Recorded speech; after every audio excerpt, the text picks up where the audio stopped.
আগামী ফেব্রুয়ারির প্রথমার্ধে অনুষ্ঠিত হতে যাচ্ছে ত্রয়োদশ জাতীয় সংসদ নির্বাচন।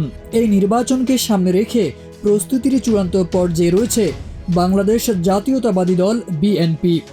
দলীয় সূত্র বলছে ৩০০ সংসদীয় আসনের অন্তত ৭০% একক প্রার্থী চূড়ান্ত করার প্রক্রিয়া প্রায় শেষ পর্যায়ে রয়েছে।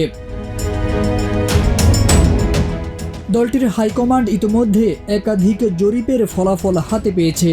পাশাপাশি সাংগঠনিক টিম গঠন করে সম্ভাব্য প্রার্থীদের তালিকা সংগ্রহ করেছেন ভারপ্রাপ্ত চেয়ারম্যান তারেক রহমান। প্রাপ্ত তালিকা পর্যালোচনা করে তিনি সাংগঠনিক ও সহ সাংগঠনিক সম্পাদকের সঙ্গে একাধিক ভার্চুয়াল বৈঠকও করেছেন। এদিকে ফ্যাসিবাদ বিরোধী যুগপৎ আন্দোলনে অংশ নেওয়া মিত্র রাজনৈতিক দলগুলোর জন্য কিছু আসন ছেড়ে দেওয়ার কথাও ভাবছে বিএনপি। তবে এখনও চূড়ান্তভাবে ঠিক হয়নি ঠিক কতটি আসন মিত্রদের দেওয়া হবে। এ বিষয়ে প্রাথমিক আলোচনা হয়েছে। দলীয় সূত্র জানায়, জরিপ ও সাংগঠনিক টিমের তথ্য সমন্বয় করেই অধিকাংশ আসনে একক প্রার্থী চূড়ান্ত করা হবে। দলের ধারণা প্রায় ১.৫ শতাধিক আসনের প্রার্থী নিয়ে কোনো জটিলতা নেই।